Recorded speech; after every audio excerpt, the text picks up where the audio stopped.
Wherever you are, welcome to another of my takes on China, and I hope you like the outfit.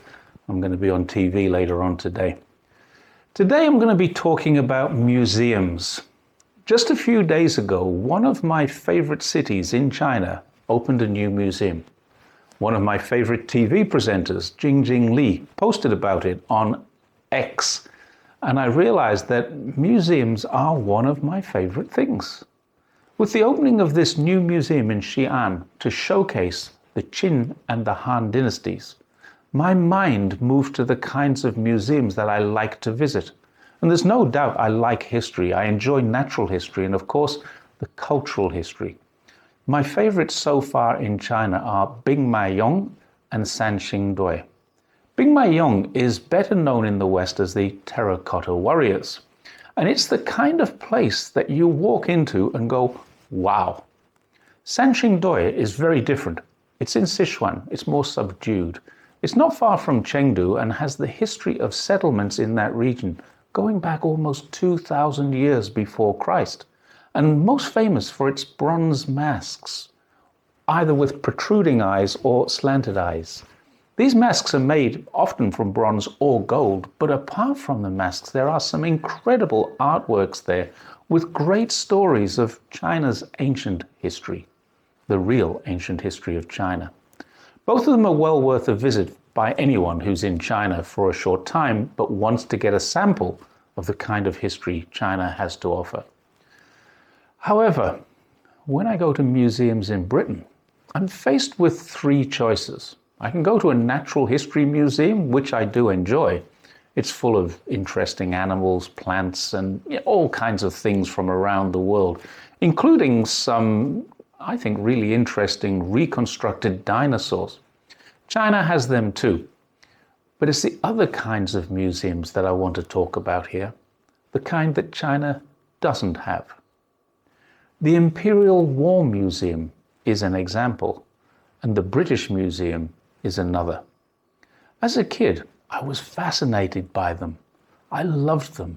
And when I was a young adult living in the centre of London, you could find me in one or the other of them quite often when I had free time.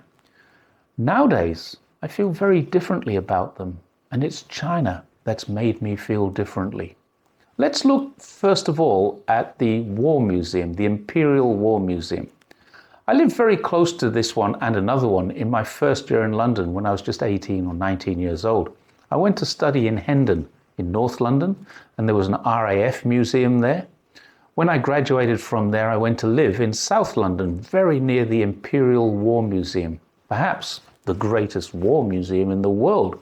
It was just around the corner. It never occurred to me until recently that this is something I've never seen in China. A museum dedicated to war. Don't get me wrong, there are memorials and shrines to people who've lost their lives in wars. This is a very different situation. Both the RAF Museum in Hendon and the Imperial War Museum are dedicated to the glory of war, something I now think might be best not to have on display. I have no argument with a museum that's dedicated to the military, a proper military, such as the People's Liberation Army. They're a defensive military. A military that showcases its technology is not the same as one which showcases its military conquests. A military museum is not the same as a war museum. These war museums glorify war, and they influence young minds into thinking that going to fight in a far-off land has some degree of merit. The Imperial War Museum is exactly that. There are, of course, displays of things like the Second World War, which many of us can concede was necessary.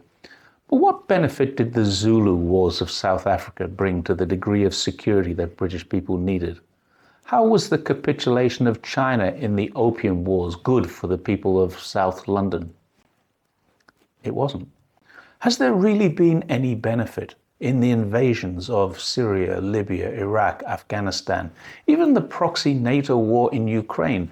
They've brought nothing but death, destruction, and millions of refugees looking for a safer life to the shores.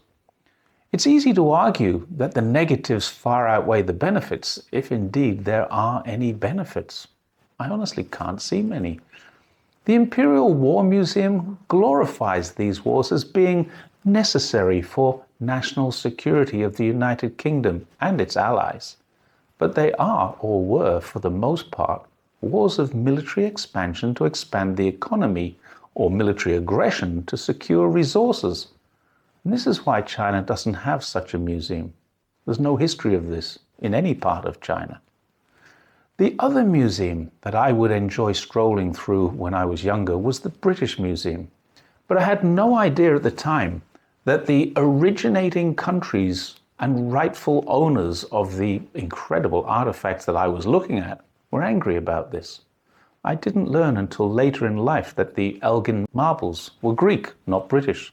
The Egyptian pharaohs belonged in the desert, not in the hallowed halls of a London building.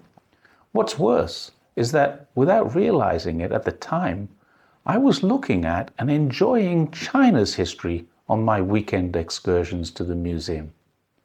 I can look at China's history in a Chinese museum, but in the UK, I can also look at Chinese history in a British museum, and I now realize why, or more appropriately, how that became possible. It's made possible because of what I saw in the war museums. The British military went around the world. They invaded, pillaged, and plundered the empire for whatever stock they could find, and they took it back to their homes. For many of the leaders of those British military campaigns, their homes are stately homes, which to this day are decorated with stolen plunder. And the British Museum, instead of being a proud reminder of Britain's imperial history, ought to be the shame of the country. China has taught me many things, but one of the most important is that they celebrate their own history with great pride and respect. They celebrate relationship with friends, and they make donations to zoos and museums of other countries. They do not go outside of China to plunder the historical artifacts, records, or anything. Nor do China take pride in the subjugation of other countries' peoples. They can't, because it's not something that China has ever done. Next time you're looking at a Chinese artifact in a museum, I hope you're in China. If you're not, consider how that item got there and what sacrifice was made to get it there. It might have been the sacrifice of a young, impoverished private in the British military, putting his life on the line so his general officers could take a place in the House of Lords on their successful return.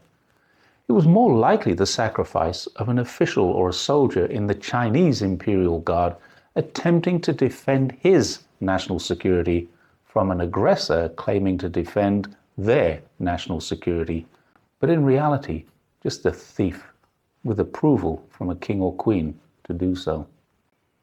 Thanks once again for your time and support, and I look forward to seeing you soon on the next Take on China. Bye for now.